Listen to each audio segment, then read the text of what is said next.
What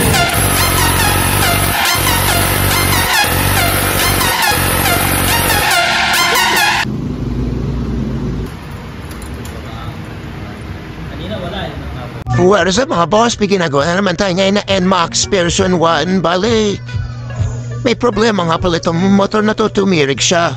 So ganito lang mag-check kung bakit ayaw mandar itong motor na to. So dapat pag-on na ng ignition, meron na siyang ugong. Yung tangke niya, yung fuel pump motor, dapat ugong na yan. So sa kanya sa case niya wala. Walang ugong yung fuel pump niya. Tapos pag ganyan na, wag mo na kayo magpapalit ng parts. So kailangan i-troubleshoot mo na yung wirings. So check yung wiring na to mga boss. So ituturo ko na rin sa inyo kung paano mag-check ng wiring. Ito yung mismong wiring ng fuel pump. So meron ditong red. Yan yung red na yan is naka-on yan galing sa battery. So 24 hours yan.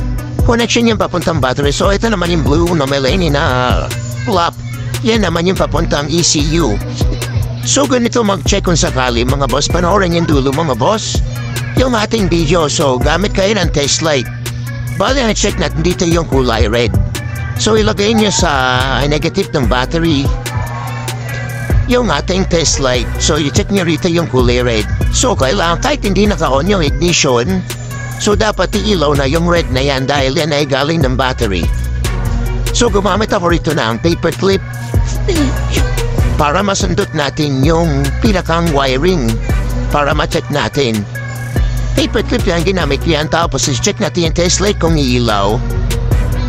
Nasa negative connection tayo mga boss ng test light. Ayan, umilaw yung ating test light. So kailangan iilaw to kahit hindi naka-on yung susian. Ayan umilaw, ibig sabihin bo yan. Tapos check naman natin tong kulay blue na may lining na block.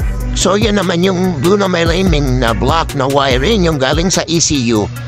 So ang function yan, ilaw yan tapos mamamatay pag on ng ignition. Ganun yung function ng wire na yan.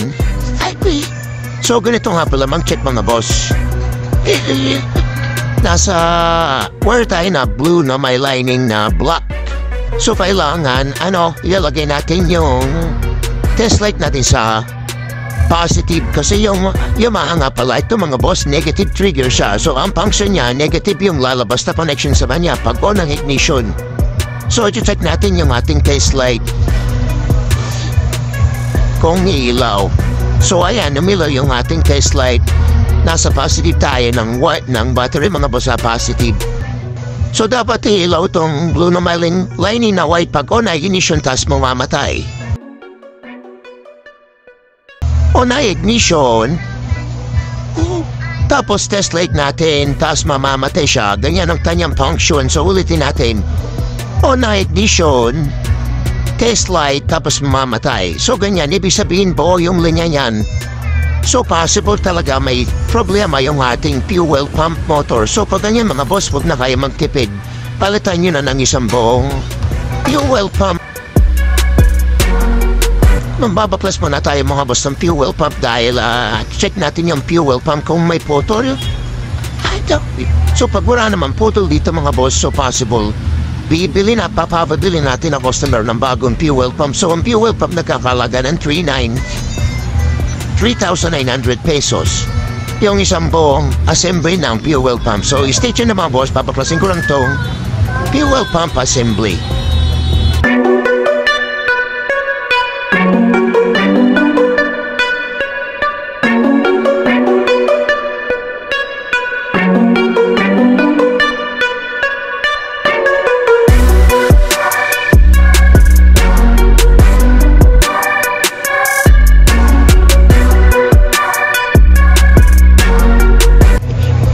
Ito na nga pala mga boss yung bago natin na fuel pump. So nakita po din sa lumang fuel pump, walang putol yun.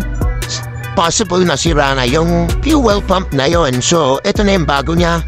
So ito nga pala yung part number niya kung sakali mga boss. Screenshot yun na lang yung ating fuel pump na bago. Yan yung kanyang code.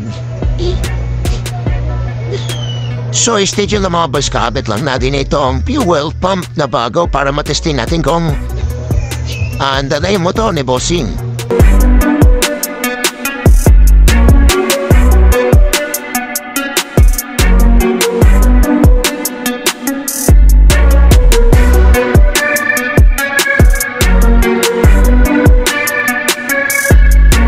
So ito na mga boss, muubog na ng gasolina yung motor ni bossing. So possible po na yung kanya motor. So ito na testing na natin yung kanya motor. So maandar na yan mga bossing.